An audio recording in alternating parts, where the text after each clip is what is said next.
Assalamualaikum warahmatullahi wabarakatuh. Selamat pagi. Khususnya selamat pagi untuk kelas 12 akuntansi C. Ini pertama kalinya Ibu memberikan materi ke kalian. Sebelumnya Ibu sudah mengirimkan video perkenalan. Silakan ditonton dan salam kenal semuanya.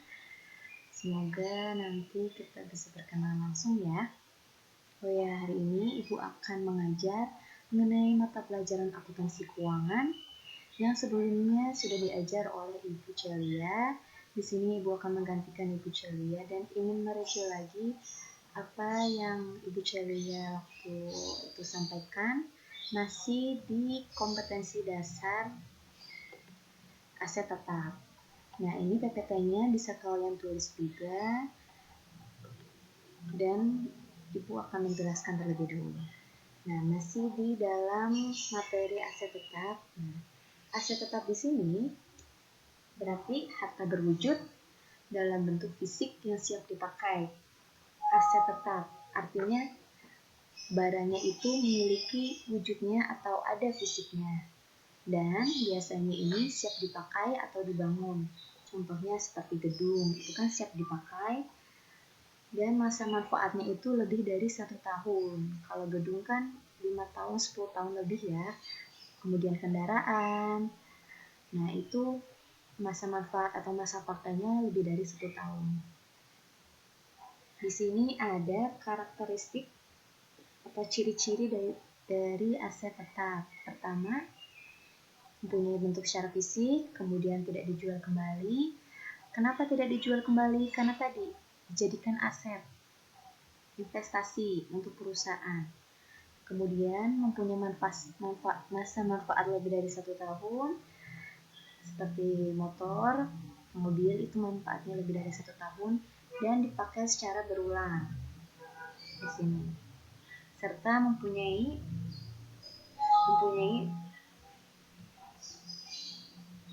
nilai material, artinya harga aset tersebut cukup tinggi. Bangunan, kendaraan, tanah itu kan harganya cukup tinggi ya. Dan ini ada di sini ada klasifikasi aktiva tetap. Aktiva tetap yang masa penggunaannya terbatas dan setelah masa penggunaannya habis tidak dapat diganti. Contohnya ini sumber daya alam, kayak minyak mentah, gas bumi, batu bara. Nah, ini masa penggunaannya terbatas dan masa penggunaannya habis itu tidak dapat diganti karena tadi sumber daya alam yang tidak dapat diperbarui. Dan yang kedua ada aktiva tetap yang masa penggunaannya tidak terbatas. Contohnya ini tanah yang di atasnya didirikan untuk usaha gedung, untuk tempat perusahaan menjalankan aktivitas. Nah, berarti kan itu tidak terbatas, artinya bisa digunakan secara berulang-ulang. Ini kenapa muncul ini terus? Dan yang ketiga ada aktiva tetap yang masa penggunaannya terbatas dan setelah masa penggunaannya habis dapat diganti. Berarti bisa diperbarui ya. Contohnya mesin-mesin produksi itu kan penggunaannya terbatas, tapi bisa diganti dengan yang baru. Kemudian di sini ada perolehan aktiva tetap. Ada harga perolehan aktiva tetap. Nah, yang dimaksud dengan harga perolehan aktiva tetap di sini artinya jumlah uang yang dikeluarkan untuk memperoleh aktiva tersebut. Itu harga perolehan. Nah, aktiva tetap diperoleh bisa dari pembelian tunai dan dari donasi.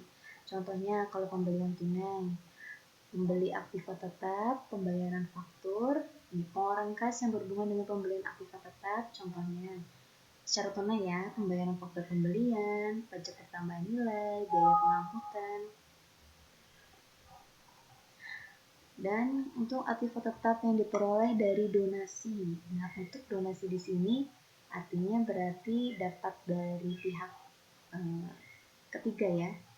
Nah, biaya-biaya dikeluarkan dalam pemindahan hak kepemilikan. Nah, artinya kalau dapat dari pihak ketiga, hak kepemilikannya harus dipindah terlebih dahulu menjadi hak milik kita yang menerima donasi. Makanya akan dikeluarkan biaya notaris, biaya yang diperlakukan sebagai pengurang harga perolehan tadi. Nah, ini contoh aktiva tetap yang diperoleh dari donasi. Ini Ibu edit dulu ya. Harusnya tidak seperti ini. Nah, ini contoh jurnalnya.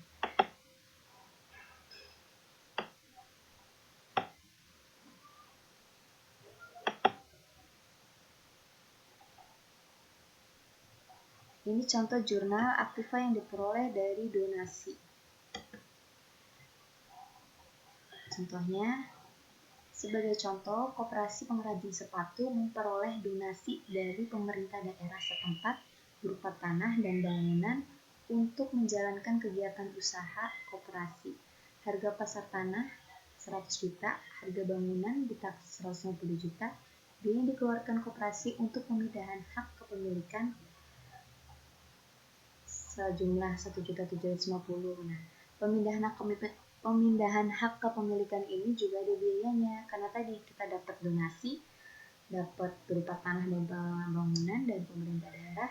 Untuk pemindahan hak kepemilikannya kita yang bayar karena kita yang memperoleh aset tersebut.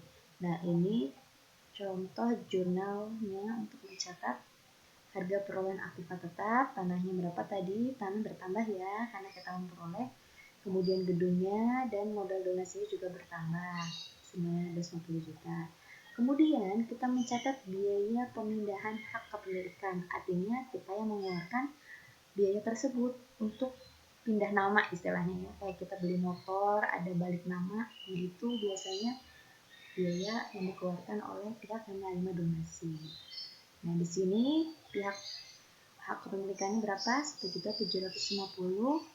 Kasnya berkurang ya, di sini kredit 1.750 dan modal donasinya juga berkurang 1.750. Kemudian bisa juga dicatat dengan jurnal seperti ini. Tanah, gedung, ini kerusakan. Modal, nah modalnya di sini. Nah, total modal yang didapat tidak 250 juta. Melainkan tadi ada pengurangan biaya hak kepemilikan 1.750. Jadi dikurangin 250 dikurangin 1.750, hasilnya yang didapat segini. Nah, bisa mencatat dari sini, bisa dicatat di jurnal 1, 2 ataupun yang terakhir. Nah, di sini ada sedikit bahan diskusi. Terlihat tidak ya? Semoga terlihat. Nah, ada 3 soal saja, tidak banyak-banyak. Nah, ini yang nomor 3 sudah dibuka contohnya di penjelasan yang ini ya. Yang nomor 3 silakan dikerjakan. Untuk pengumpulannya besok bisa deh, hari Jumat. Terakhir dikumpulkan hari Jumat. Hanya 3 soal saja. Nah, kita lanjut lagi ya, sedikit. Kita masuk ke depresiasi aktiva tetap. Depresiasi di sini artinya penyusutan. Biasanya kalau kita menggunakan barang, kendaraan, pasti ada nilai penyusutannya, artinya penurunan nilai ekonomis. Contohnya, kita menggunakan kendaraan selama 5 tahun. Penggunaan selama 5 tahun itu tidak sama ya. Motor misalnya, motor kita gunain selama 5 tahun, pasti ada rusaknya, ada biaya perbaikan, mesinnya jadi turun. Nah, itu namanya depresiasi, artinya ya penurunan harga perolehan aktiva tetap setiap tahun. Jadi kita punya motor ya nggak akan sebagus saat kita waktu beli, pasti ada penurunannya. Nah, itu namanya penyusutan. Nah, untuk penyusutan di sini, penentuan besarnya biaya depresiasi itu dipengaruhi oleh 4. Ada harga perolehan aktiva tetap, nilai residu atau nilai sisa, usia ekonomis atau masa manfaat, dan metode depresiasi yang diterapkan. Untuk harga perolehan aktiva tetap meliputi semua pengeluaran yang terjadi untuk memperoleh dan menyiapkannya, hingga aktiva tetap itu berada di pihak yang membelinya. Kemudian nilai residu atau nilai sisanya. Setelah taksiran aktiva tetap itu habis masa penggunaannya, Nah, apabila aktiva tetap ini dijual atau ditukar, selisih antara harga perolehan dan nilai residu ini adalah nilai aktiva tetap yang harus disusupkan. Jadi ada selisih waktu kita jual sama waktu kita beli. Nah, itu harus disusupkan. Kemudian ada usia ekonomis atau masa manfaat. Nah, usia ekonomis masa manfaat ini ditentukan dengan mempertimbangkan faktor fisik.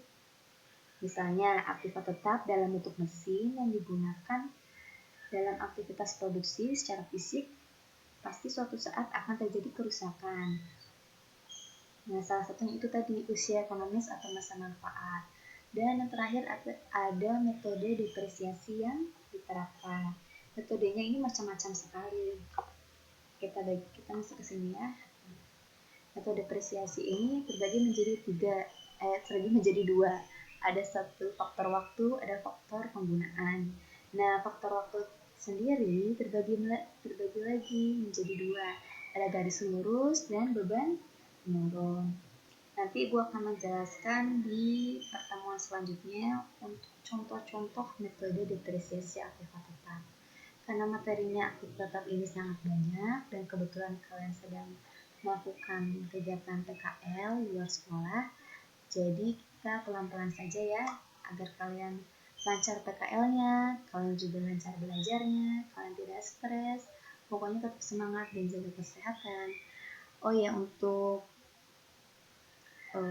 jika ada pertanyaan yang belum jelas yang ingin ditanyakan, mangga silakan didiskusikan di grup WhatsApp. Kita sharing di situ. Kurang lebihnya ya mohon maaf saat menjelaskan jika terlalu cepat, ada kata-kata yang belibet, ada kata-kata yang salah, mohon dimaklumi ya. Assalamualaikum warahmatullahi wabarakatuh.